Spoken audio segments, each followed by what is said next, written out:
Hi, it's Rishi Kavi Raghudas from Star Presence Astrology, here to give the astrological forecast for Friday, August 21st, 2026. Well, of course, I'm sure you're wondering why I'm all in my gold sequins here today. This is the reason. This is the last day until late November, I looked it up, when both the Sun and the Moon are in fire signs, specifically Leo and Sagittarius. Of course, in late November, Sagittarius, the Sun will be in the sign of Sagittarius, and the Moon will be in Leo. So we're celebrating today the golden fire of the Sun in Leo and the Moon in Sagittarius. The Sun is at 28, moving to 29 degrees of grand and glorious fire sign Leo, for which I'm always in the gold.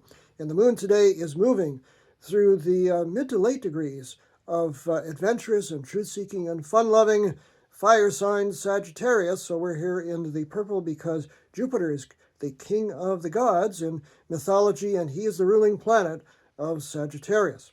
And we need some of that buoyancy and lighthearted golden fervor today because we've got kind of a tough love aspect happening for us. First thing, Venus, the planet of love, affection, beauty, the arts, general harmony of life, and we can't forget money and all the general pleasures of life, is sitting at 13 degrees of Libra, but that means it is making a direct opposition to Saturn, the planet of discipline and structure and often hard knocks, sitting at 13 degrees of Aries. So this is kind of a tough love aspect.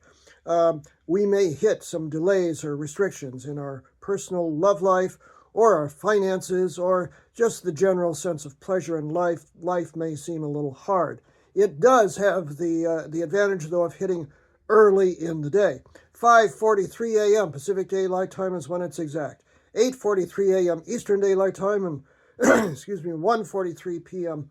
Greenwich Mean Time. So the day gets better. It gets a little easier as we move on. But yeah, this is one of those cautionary kinds of energies that says, look before you leap when it comes to your personal life and your finances. You may run straight into reality today. And if you can deal with reality, you're okay. But generally speaking, it's a little bit of tough love first thing in the morning.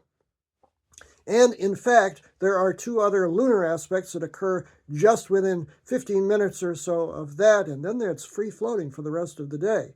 The Moon at 13 of Sagittarius makes a harmonious flowing trine to Saturn at 13 of Aries, 6:02 a.m. Pacific Daylight Time, 9:02 a.m. Eastern Time, and 2:02 p.m. Greenwich Mean Time. And the good news there is that, hey, if you get stuck, things can work out. This is I'll deal with reality and make it work for me kind of energy. And then shortly thereafter, we have the reward just 2 minutes later, so we could say simultaneous to that. The Moon still at 13 of Sag makes a harmonious 60-degree sextile to Venus at 13 degrees of Libra. Venus is in its home sign, so this is nice and sweet. So we've got some really maybe a tough love or restrictive or just kind of a hard knocks kind of energy first thing, and then things resolve themselves. 6:04 a.m. Pacific Daylight Time is when that's exact. 9:04 a.m. Eastern Daylight Time and 2:04 p.m. Greenwich Mean Time. And then we have an unaspected, free-floating Sagittarian moon for the whole rest of the day and night. So once you get past this early impediment, it is kind of a fun-loving day. So this is why we're dressed in fun-loving colors and outfits today. I'm Rishi Kavi Raghudas from Star Presence Astrology. Now, if you would like to have a personal reading with me, please go book it on my website, which is starpresence.net. Remember, from the very moment that you're born, you've got star presence. Enjoy today, no matter what.